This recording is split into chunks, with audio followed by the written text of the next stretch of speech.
au Café des Psaumes, un rendez-vous culturel présenté par Antoine Spire sur Judaïque FM.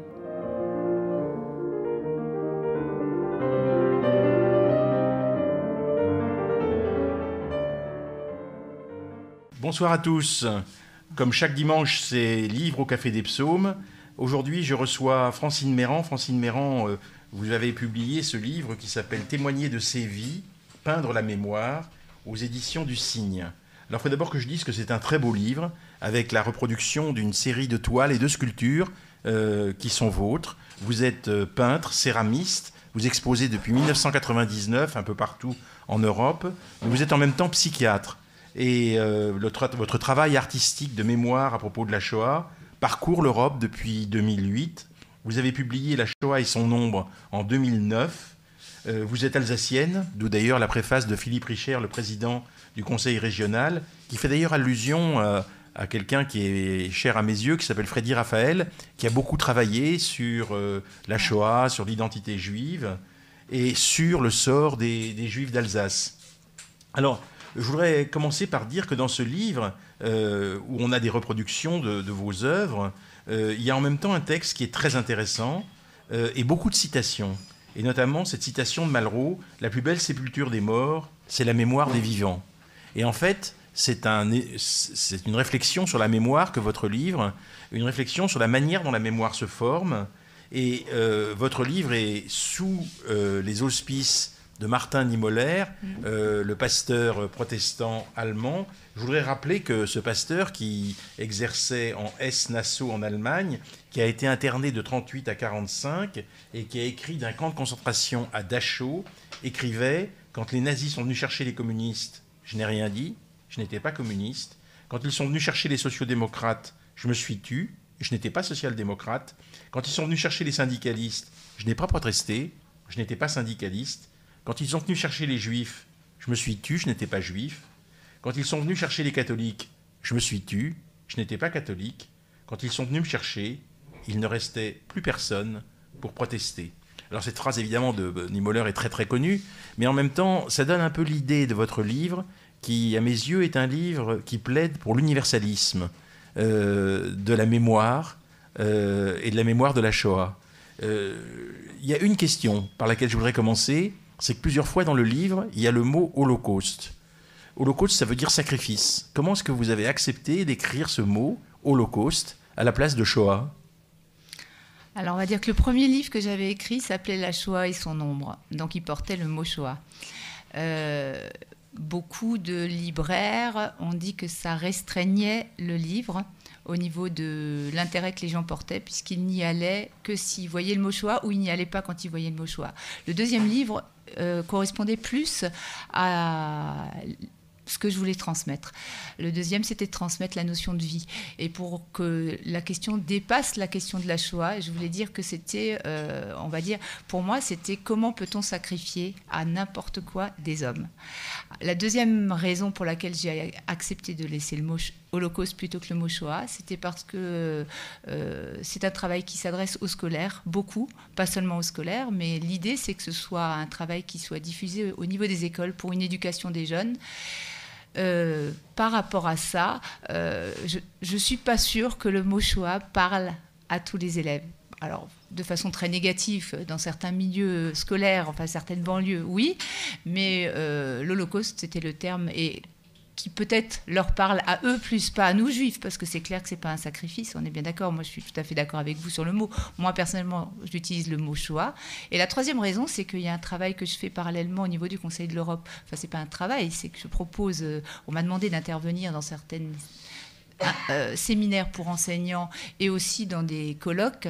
Et le mot officiel accordé par le Conseil de l'Europe, c'est le mot Holocauste. Donc par rapport à ces différentes situations, au niveau de l'écrit, j'ai plus souvent mis Holocauste que Shoah. Au niveau de l'oral, comme l'exposition ici, ça reste la Shoah et son ombre. Francine Mérand, j'entends ce que vous dites, mais je voudrais seulement vous dire qu'il y a une bataille au niveau des mots et que restez ferme dans cette bataille pour que les vrais mots soient utilisés. Nous avons en français beaucoup de mots anglais, beaucoup de mots allemands, beaucoup de mots italiens, beaucoup de mots qui viennent du monde entier. Je crois que c'est normal que pour l'extermination des Juifs et des Tziganes pendant la guerre, on puisse avoir le mot Shoah, qui est un mot qui vient de l'hébreu. Oui. Je trouve que c'est normal qu'on l'impose et qu'on ne se laisse pas dicter ce mot de sacrifice qui nous ramènerait à une conception qui n'a rien à voir avec la réalité. Mais laissons cette question maintenant. Vous dites que vous voulez ressentir la souffrance, la tristesse des gens qui ont été déportés, assassinés et de leurs familles. Est-ce que vous pouvez me parler un petit peu de la manière dont ça se passe? Parce que tout au cours de votre livre, cette idée vraiment est tout le temps présente. Qu'est-ce que ça veut dire ressentir leur souffrance, leur tristesse? On va dire je veux pas la ressentir, il s'avère que je la ressens. C'est pas un choix. Quand je peins ou quand j'ai écrit, mais quand j'ai peint, en fait je peins en écoutant des témoignages. Donc systématiquement avant de peindre, j'écoute des témoignages, soit sur le net, soit je lis, et c'est quand je suis remplie de ces témoignages que j'arrive à peindre. Donc il y a quelque chose qui passe, d'une émotion, de ce que j'ai entendu, plus que j'entends que ce que je lis, encore que j'ai lu beaucoup de choses, mais c'est plus l'écoute. Bon, là, c'est forcément ma déformation professionnelle qui doit jouer, qui fait que l'écoute, ça joue encore plus que la lecture. Et c'est lorsque je suis vraiment remplie de ce que j'ai entendu que j'arrive à peindre et qu'il y a de l'émotionnel qui passe dans ce que je peins. Sinon, si c'est pour peindre, puisque je peins toujours à partir de photos, si c'est pour peindre la photo, c'est pas la peine, on prend la photo. On n'a aucun intérêt de reproduire une photo, ça n'a aucun sens. Donc l'idée, c'est qu'en plus de la photo, il passe quelque chose de l'émotion. Et l'émotion, c'est l'émotion de la vie. Enfin, ce qui, moi, me touche, c'est ces vies humaines perdues, abîmées, ces douleurs, ces pertes, ça c'est quelque chose qui passe chez moi et c'est ça ce que j'essaye de transmettre dans les toiles. Là, vous posez une question très fondamentale qui a déjà été abordée par Claude Lanzmann avec la question de la littérature. Est-ce qu'on a le droit de peindre la Shoah? Et dans votre réponse, il y a cette phrase étonnante de Picasso: la peinture est un instrument de guerre, offensive et défensive contre l'ennemi. Est-ce que vous pensez que c'est ça qui justifie le fait qu'on puisse peindre quelque chose qui évoque la Shoah? Non, c'est pas ça qui le justifie. Je dis que c'est ça aussi un des sens de la peinture, mais c'est pas ça qui justifie le fait de le peindre. Je pense que pour moi, il est évident qu'après la Shoah, on doit peindre. La question n'est pas un interdit ni de l'écrit, ni de la peinture, ni de l'art sous toutes ses formes. Je pense qu'on ne peut plus écrire et peindre comme avant.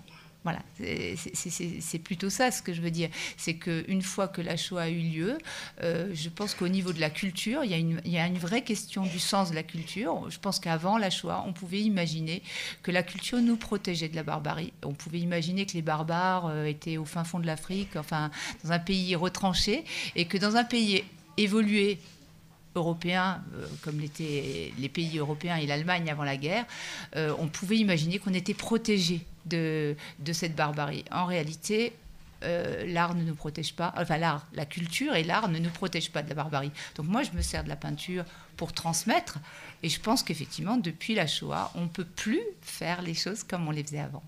Donc en fait, vous êtes dans la ligne d'Adorno qui disait qu'on ne peut plus écrire de poésie. Il ne voulait pas dire qu'on ne peut plus écrire du tout de poésie. Exactement. On ne peut pas écrire la même poésie après la Shoah qu'avant. Alors, vous vous appuyez aussi sur une phrase de Cyrulnik qui disait aux artistes, aux poètes, de prendre la parole. C'est-à-dire Boris Cyrulnik, lui, qui est assez généreux, pense que maintenant, à la différence de Lanzmann, les créateurs de fiction peuvent prendre la parole, et aussi les poètes, les peintres. Ben, je pense qu'on vit une époque où les derniers rescapés auront bientôt disparu. Et je reviens toujours aux jeunes, à la jeune génération.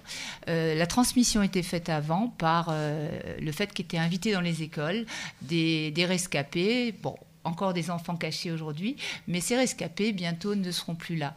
Et la question, c'est qu'est-ce qui prendra la relève? Alors, l'histoire, c'est une chose, mais il s'avère que dans les colloques européens où je vais, on se rend compte qu'on n'a plus une histoire unique, qu'en fait dans les classes il y a des élèves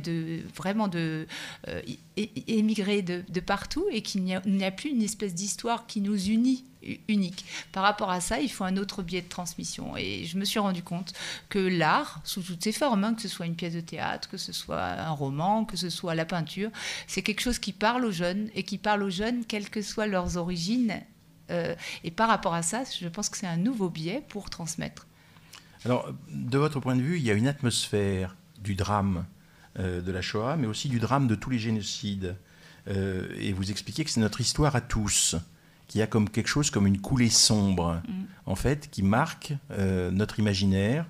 Et c'est la raison pour laquelle vous commencez avec des photos du port du Rhin à Strasbourg. Et je dois dire que ce travail que vous avez fait à partir de ces photos, pour essayer de nous faire pénétrer l'horreur des camps, comment les lieux étaient, et pour nous faire comprendre que c'est arrivé en Europe, contre toute prévision, comme disait Primo Levi, puisqu'on ne pouvait pas penser que l'Europe et sa culture pourraient, au fond, accepter cette extermination.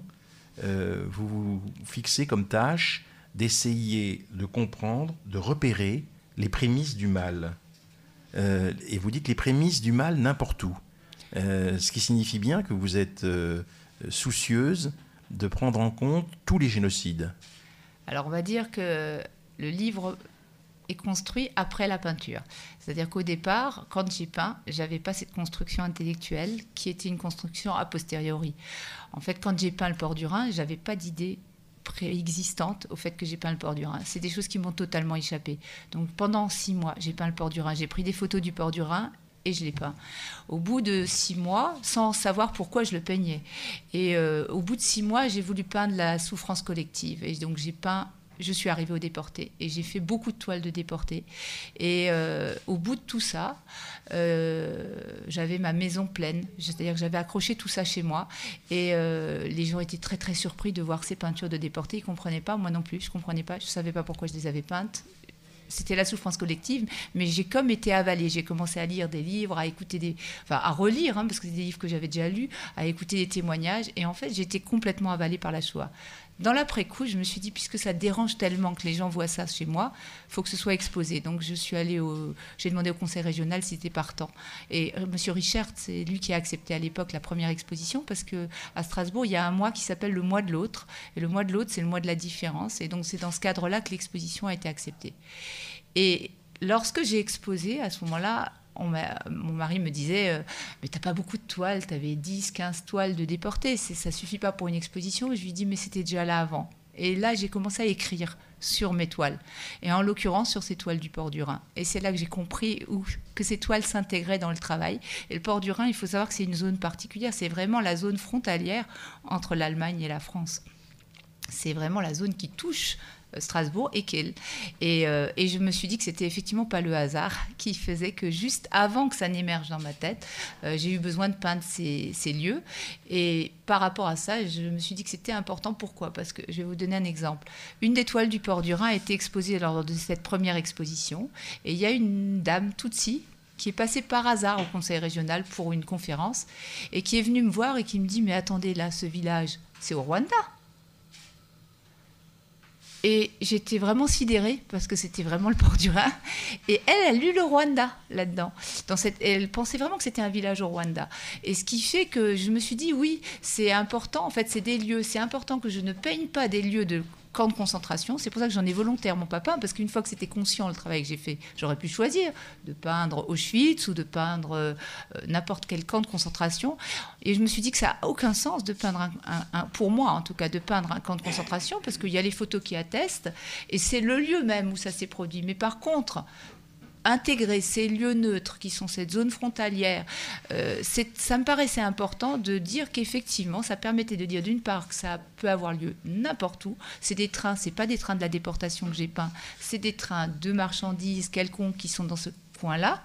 Donc c'est n'importe quel train dans n'importe quel pays. Et la question que ça ramène, parce que ça c'est une question que moi j'ai, que tout le monde a, je pense, enfin beaucoup de gens, à partir de quand on doit s'inquiéter quand quelque chose se passe quelque part? À partir de quand on doit se mettre en éveil par rapport à ce qui se passe? C'est toute la question. On n'est pas obligé d'attendre qu'il y ait des camps de concentration. C'est-à-dire que bien avant, il y a des signes avant-coureurs. Quand est-ce qu'on les prend en compte, ces signes avant-coureurs, pour s'inquiéter? Et c'est tout ce travail-là, où je n'étais pas du tout consciente de ce que je faisais, je me suis dit, c'est la même question. En fait, j'étais dans cette position-là, qui est la même position que je suis en train de dire, mais après réflexion. Est-ce que c'est ça qui vous a permis d'universaliser votre propos?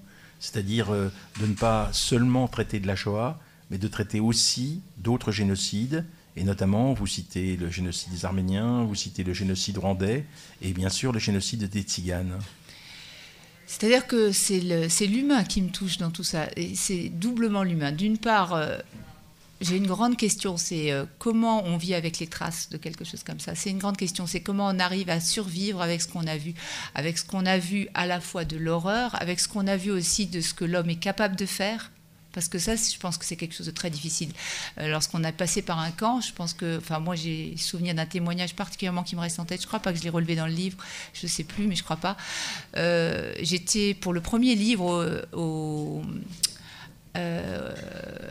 il y a un endroit où il y a les livres de la résistance qui sont tous les ans. Il y a, le concours de la résistance. Non, c'est pas le concours, c'est l'endroit à Paris où la maison de la résistance, je sais plus comment il s'appelle. Et en fait, tous les ans, ils ont une vente de livres. Et j'avais vendu mon premier livre là-bas. Et il y a un monsieur qui est venu me voir, sachant que j'étais psychiatre, et qui est venu me dire, je vais vous raconter ce qui s'est passé pour moi dans le camp. Et il me dit, un jour, il y avait un musulman, donc quelqu'un mort-vivant, on va dire, qui est passé, qui est allé aux toilettes devant moi. Il est parti aux toilettes et il a posé son assiette avec son pain devant la porte. Et je l'ai pris, son assiette et son pain. Et quand il est sorti, enfin je ne sais pas s'il y avait une assiette, il y avait le pain en tout cas. Quand il est sorti, il a demandé qui a pris le pain. Et il me dit, il n'y a pas une nuit où je ne pense pas à ça. Voilà. Et ça, c'est quelque chose qui m'est resté très très fort. Et je me suis dit, cet homme, il est sorti des camps. Ce monsieur était dans un tel état qu'il serait mort de toute façon, mais ce monsieur porte la culpabilité de ce qu'il a fait pour sauver sa vie dans un camp. Comment on arrive à vivre avec ça, quoi. Je veux dire, je pense que ceux qui sont sortis des camps, ils ont vraiment... ils ont touché l'extrême de ce que l'homme est capable de faire. Je ne parle pas eux et les autres. Enfin, je veux dire, ce que l'extrême nous amène à faire aussi.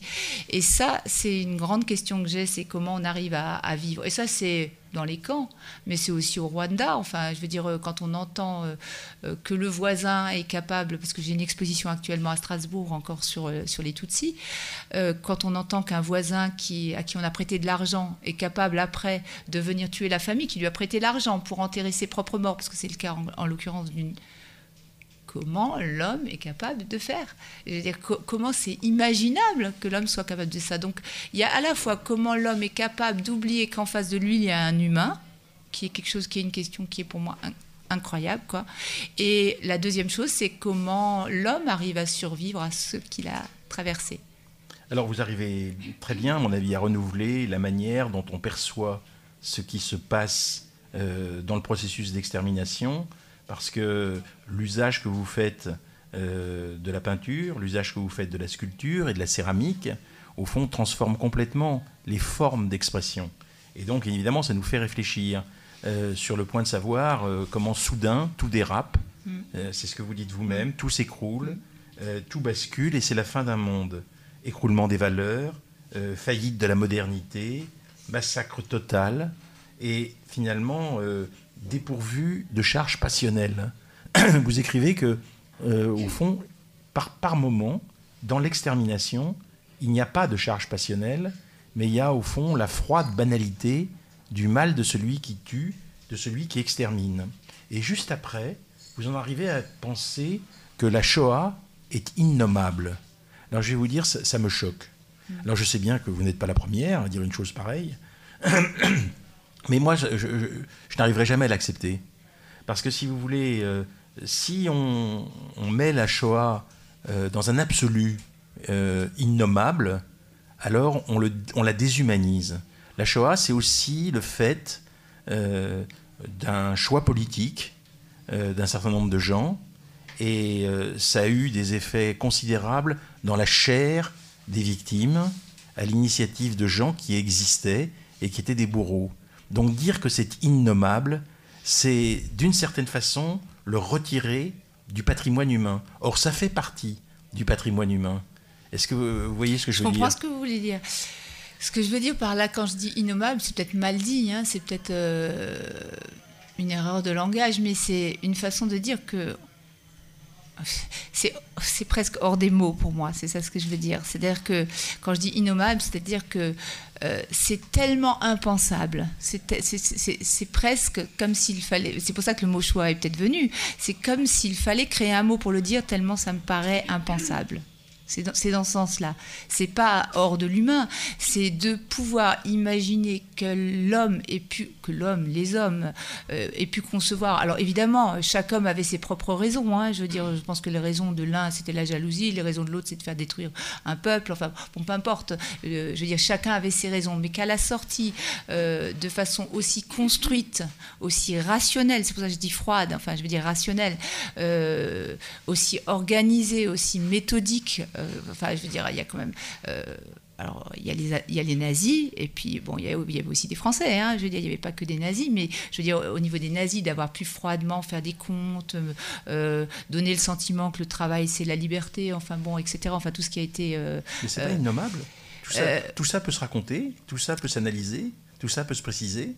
Alors, innommable, c'est pas irracontable.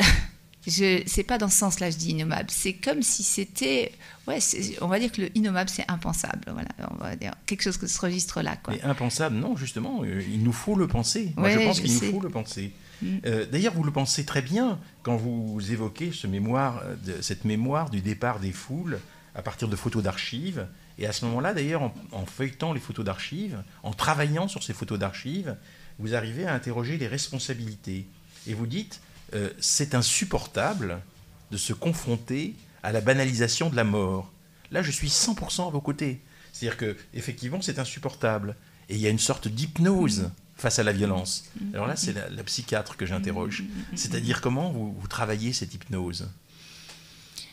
Alors, le mot hypnose me renvoie à autre chose dont je parle dans le livre, qui est quelque chose qui m'a toujours été insupportable, qui n'a rien à voir avec la Shoah, qui est le quotidien qu'on vit à la télévision.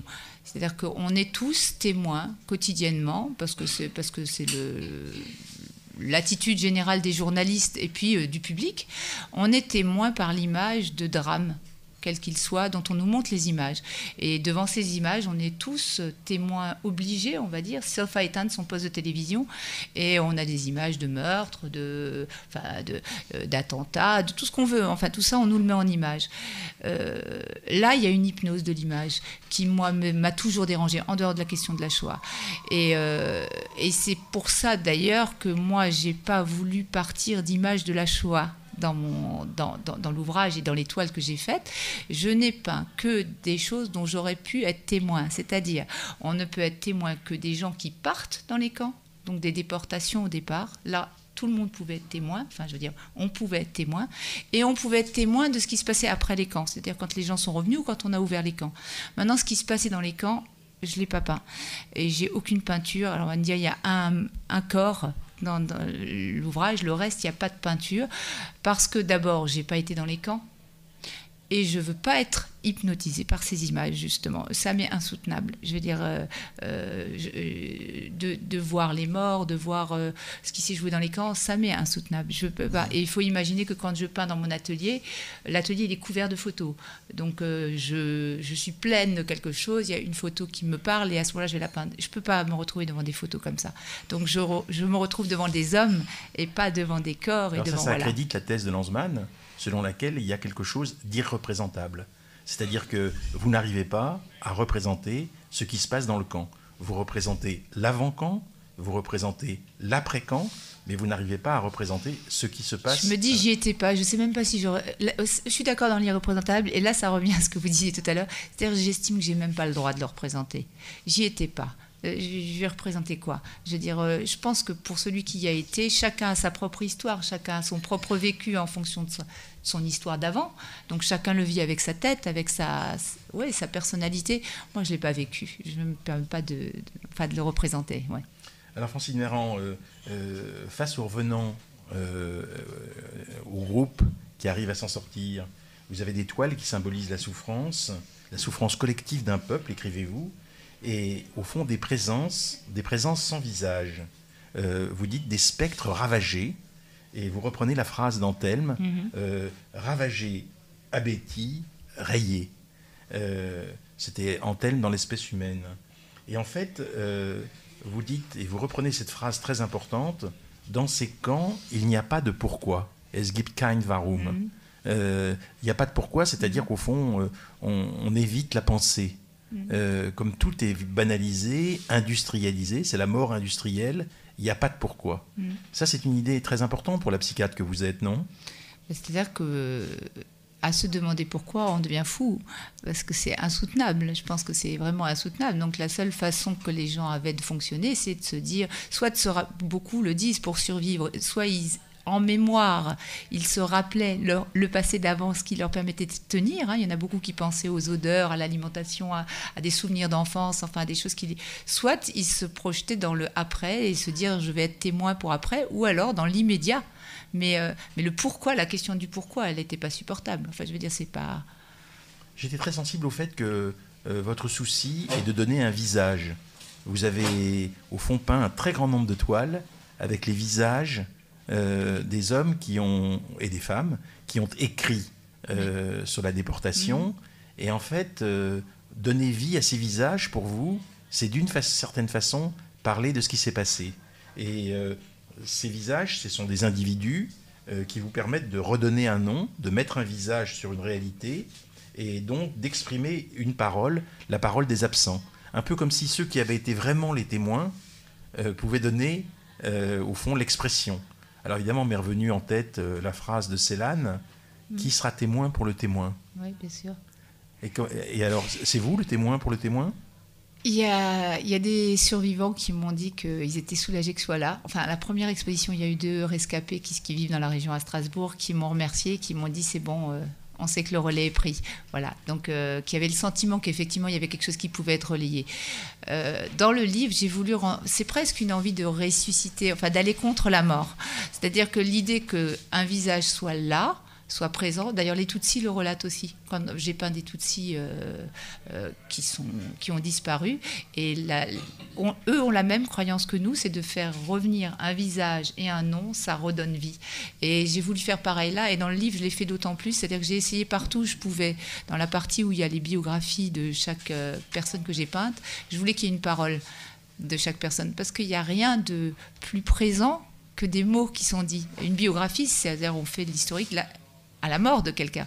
Moi, je voulais que la personne soit vivante, ce qui fait que ici, c'est pas le cas dans l'exposition, mais normalement, il y a un texte à côté qui est à côté de chaque toile pour relater l'homme vivant, quoi, enfin la personne vivante. C'est le cas dans le livre. Oui. Alors, on va passer au génocide des Tziganes. C'était tellement simple d'écrire génocide des Tziganes et non pas holocauste des Tziganes. Je suis d'accord. Donc, le SAMU d'Aripen. Alors, moi, je ne connaissais pas ce mot, le SAMU d'Aripen. D'où vient ce mot, SAMU d'Aripen ? Je ne sais plus d'où, je suis désolée, mais je ne sais plus. C'est un mot qu'utilisent les Tziganes. En fait, ils ont 2 mots, effectivement, selon la région où ils vivent. Ils appellent ça Parajmos ou SAMU d'Aripen. C'est 2 mots dans la langue tzigane. Mais honnêtement, je ne sais plus ce qu'il veut dire. Ah ben alors, vous insistez à ce moment-là sur quelque chose qui m'a un peu perturbé. Oui. Vous dites chez les Manouches et chez les voyageurs, donc ces gens du voyage, chez les Roms, on n'étale pas la souffrance longtemps tue. Et vous citez plusieurs intellectuels tziganes qui ont repris cette idée qu'on n'étale pas sa souffrance et on ne parle pas.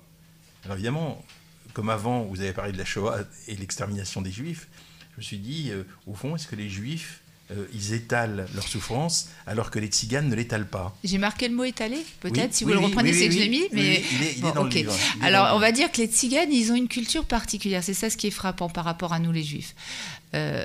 Déjà, ils ont une grande rancœur vis-à-vis des Juifs, à savoir qu'on ne parle que de notre souffrance à nous et on ne parle pas de celle des Tziganes. C'est toujours la thèse 2 poids 2 mesures. Voilà. Donc moi, j'ai essayé d'expliquer que déjà... c'est-à-dire que quand j'ai fait la première exposition, je n'ai pas peint les Tziganes. J'étais présente dans le lieu d'exposition et ça m'a beaucoup dérangée de ne pas avoir peint les Tziganes. C'était uniquement pour moi. C'est la personne qui ne m'a rien dit, c'est moi qui m'ai... Donc je me suis dit, il faut que je peigne les Tziganes. Pour peindre les Tziganes, il faut connaître les Tziganes. Sinon, c'est pareil, je vais peindre une photo, ça n'a aucun intérêt. Donc je suis allée dans la communauté tzigane pendant 6 mois, 1 jour par semaine, et j'ai eu des entretiens avec des Tziganes. Donc c'est comme ça que c'est venu, en fait, le travail a pu se faire. Et effectivement, les Tziganes n'ont pas pu transmettre, parce que d'abord c'est un peuple qui n'est pas un peuple de l'écrit, c'est pas un peuple qui s'exprime beaucoup sur leur histoire. Il y a des Tziganes qui ont écrit remarquablement sur ce qui s'est passé. Je ne saurais trop conseiller à nos auditeurs de lire le livre de Meniert Lakatos, qui s'appelle Couleur de fumée, qui est le plus beau témoignage écrit par un tzigane hongrois, sur l'extermination. C'est un livre absolument magnifique. À mon avis, c'est un livre qui est rangé à côté de celui de Primo Levi ou de celui d'autres déportés du même type, vous voyez. Et donc il y en a des tziganes qui ont écrit sur le sujet. Mais ils ont beaucoup de mal après pour être acceptés par la communauté tzigane. Parce qu'une fois qu'un tzigane écrit pour diffuser sa parole à l'extérieur, après ça, les tziganes le vivent presque comme un vendu, un semi-gadget, comme ils disent. Et donc c'est très très compliqué pour eux d'écrire. Et quand moi j'ai travaillé donc les toiles que j'ai fait, donc je voulais absolument pas qu'ils se sentent utilisés par moi, parce que c'est tout le problème aussi, qu'ils ont le sentiment qu'après on s'en sert pour, entre guillemets, au réussir, se faire de l'argent, etc. Parce que moi, je ne me fais pas d'argent. Enfin, ce n'est pas du tout l'objectif du travail. Donc, je leur ai fait des reproductions, je leur ai offert des livres, pour que vraiment ils soient... Et surtout, je leur ai demandé de m'écrire, de me dicter des textes qui puissent accompagner les toiles pour que leur message soit transmis. Et par rapport à ça, donc leur message, c'était l'absence de stèles pour les tziganes dans plusieurs camps français, où il y a des stèles pour la retirada, il y a des stèles pour les juifs, il n'y a pas de stèles pour les tziganes. Donc moi je pouvais rien faire d'autre que d'avoir un texte. Donc il y a un texte dans toutes les expositions avec leurs demandes. Alors vous rappelez quelque chose d'absolument essentiel, qu'en France, ils ont été internés jusqu'au 1er juin 1946. Ouais, ils sont donc, restés. En fait, bien après la libération du territoire, on a continué dans des camps à interner les tziganes. Personne s'occupait de ces tziganes qui étaient là. Et il faut aussi savoir qu'eux n'ont récupéré aucun de leurs biens. Je ne dis pas que les juifs ont récupéré beaucoup, mais il y en a qui ont quand même récupéré des choses, un petit peu des choses qu'ils avaient laissées. Les tziganes pas, puisqu'ils n'avaient aucune trace écrite de ce qu'ils avaient comme bien. Donc ils sont repartis, et à Strasbourg, ils vivent dans des conditions lamentables. À Strasbourg, ils étaient à Argelès-sur-Mer. La plupart de la communauté strasbourgeoise était à Argelès-sur-Mer, et ils n'ont récupéré rien. Ils sont dans pas des caravanes, mais des bungalows. Encore jusqu'il y a peu, maintenant, ils construisent des maisons. J'ai cru comprendre que votre sensibilité à ce qui s'était passé chez les tziganes avait commencé dans ce quartier des Polygones de Strasbourg, où il y a une famille tzigane que vous avez rencontrée. Oui, j'ai rencontré la responsable du quartier tzigane, et c'est avec elle. Elle cherchait quelqu'un parce qu'elle voyait qu'il y avait des tziganes qui voulaient témoigner. Et elle est venue à un café Histoire où je participais.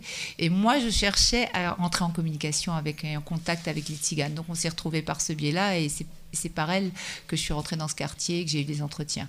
Et c'était des entretiens très douloureux parce que il parlait pour la première fois, et il y a eu un vieux monsieur, entre autres, un entretien qui était vraiment très dur, un vieux monsieur de 80 et quelques, qui parlait pour la première fois et qui a raconté au camp d'Argelès que le camp d'Argelès était coupé en deux. Il y avait une partie pour les femmes et les enfants et une partie pour les hommes.